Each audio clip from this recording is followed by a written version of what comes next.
तो कैसे हैं आप? आज हम एक मजेदार पाठ पढ़ेंगे जो है 7 पूंछ का चूहा। क्या किसी चूहे पर 7 पूंछ हो सकती है? तो चलिए इस पाठ से जाने कि चूहे की 7 पूंछ कैसी थी और सब लोग उस चूहे को पूंछ के बारे में क्या क्या कहते थे। तो चलिए पढ़ें पाठ 23 7 पूंछ का चूहा। बोलेगा सब लोग मेरे साथ। एक था चूहा, उस चूहे की 7 पूंछें थी। सब उसे चिढ़ाते, 7 पूंछ का चूहा, 7 पूंछ का चूहा।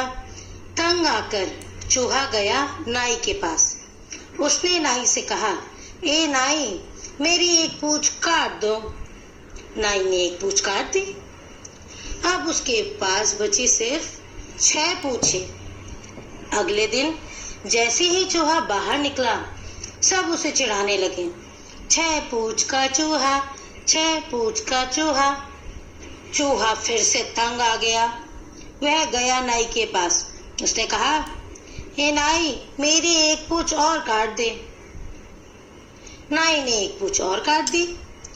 अब उसके पास बची सिर्फ 5 पूंछें। पर अगले दिन सब उसे फिर से चिढ़ाने लगे, 5 पूंछ का चूहा, 5 पूंछ का चूहा। चूहा गया नाई के पास। ए नाई, मेरी एक पूंछ और काट दो। नाई ने एक पूंछ और काट दी।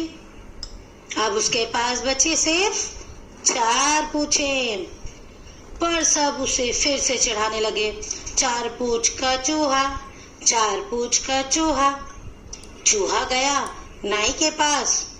नाई ने एक पूंछ और काट दी। अब उसके पास बची कितनी पूंछें? बिल्कुल सही, सिर्फ 3 पूंछें। पर सब उसे चिढ़ाते, 3 पूंछ का चूहा, 3 पूंछ का चूहा। चूहा गया नाई के पास। नाई ने एक पूंछ और काट दी। अब उसके पास बची 2 ही पूंछें। पर सब उसे चिढ़ाते, 2 पूंछ का चूहा, 2 पूंछ का चूहा। तो चूहा गया नाई के पास। नाई ने एक पूंछ और काट दी। अब वह 1 पूंछ का चूहा हो गया। पर सब उसे चिढ़ाते, 1 पूंछ का चूहा, 1 पूंछ का चूहा। तो चूहा गया नाई के पास और नाई ने आखिरी पूंछ भी काट दी। अब पूंछ ही नहीं बची, लेकिन फिर भी सब चूहे को चिढ़ाते, बिना पूंछ का चूहा, बिना पूंछ का चूहा। तो देखा बच्चों, ये थी कहानी। अच्छा, आपको इस पृष्ठ पे जो इसे अगला पृष्ठ है 119, इस पे जो चित्र दिखाई दे रहा है, ये उड़ीसा की पट्ट चित्र शैली में बना हुआ चित्र है ना? बहुत सुंदर चित्र। चलिए अब जरा हम पाठ के अर्थ पर बात करें। तो देखा आपने यह पाठ कि इस पाठ में एक चूहे की 7 पूंछें थी। तो लोग उसे चढ़ाते थे और वह लोगों की बात सुन सुनकर अपनी पूंछें एक एक करके नाई से कटवाता गया। और जब उस बेचारे के पास एक भी पूंछ नहीं बची, तो भी सब लोग उसे बिना पूंछ का चूहा, बिना पूंछ का चूहा कहकर चिढ़ाते। तो देखा आपने कितनी अच्छी कहानी थी। पर इस कहानी का आशय क्या था? इसकी शिक्षा क्या थी? आपने इससे क्या सीखा? बताइए। हाँ, बिल्कुल सही। इस कहानी की शिक्षा थी कि लोग हमेशा कुछ न कुछ आपके बारे में अवश्य बातें करेंगे। हम उनकी बातों में ना आकर अपने विवेक व बुद्धि के अनुसार ही हमेशा कार्य करेंगे और दूसरों की बातों व बहकावे में नहीं आना चाहिए बच्चों। यदि यह चूहा भी दूसरों की बातों में या उनके चिढ़ाने में या उनके बहकावे में नहीं आता, तो उसके 7 पूंछें सही सलामत होती। किंतु उसने तो लोगों के चिढ़ाने पर, लोगों के कहने पर अपनी पूंछें एक एक करके कटवाता गया और अंत में उसके पास एक भी पूंछ नहीं बची। तो लोगों की बात सुनकर किसका नुकसान हुआ? केवल चूहे का। तो हम यदि लोगों की बातें सुनते हैं, लोगों की बातें मानते हैं, तो केवल हमारा ही नुकसान होता है। इसलिए हमें अपनी बुद्धि का प्रयोग, अपने विवेक का प्रयोग अवश्य करना चाहिए और जो सही कार्य हो केवल वही कार्य करना चाहिए। तो देखा बच्चों आपने, अब से आप भी बिना किसी की बातों में आए सदा अपना विवेक और बुद्धि का प्रयोग करना, ठीक है। चलिए अब जरा इस पाठ में संकलित चित्र देखिए।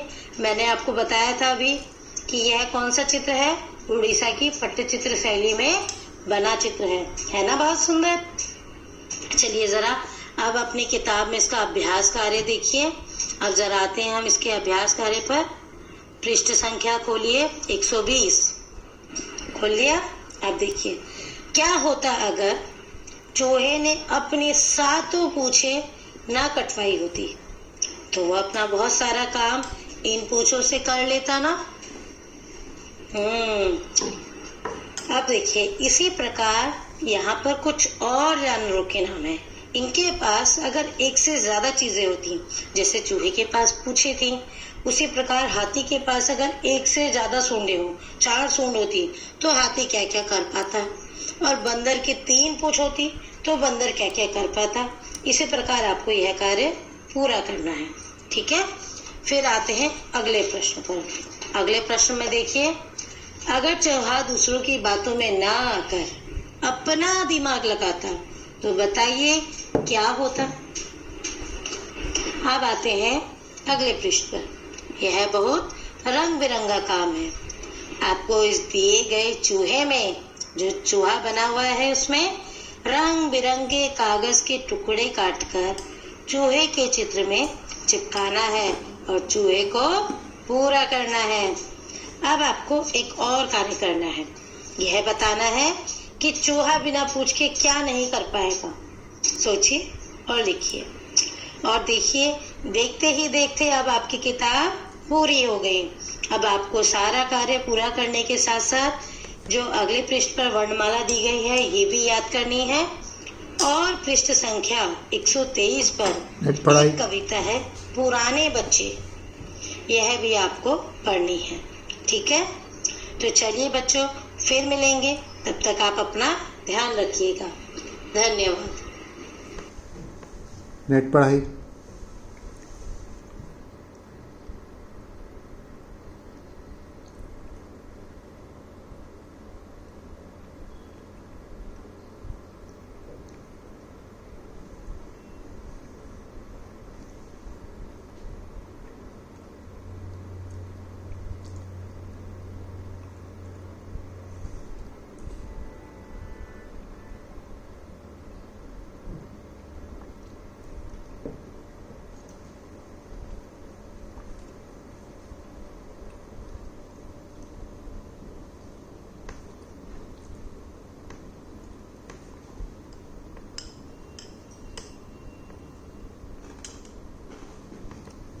नेट पढ़ाई।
नेट पढ़ाई।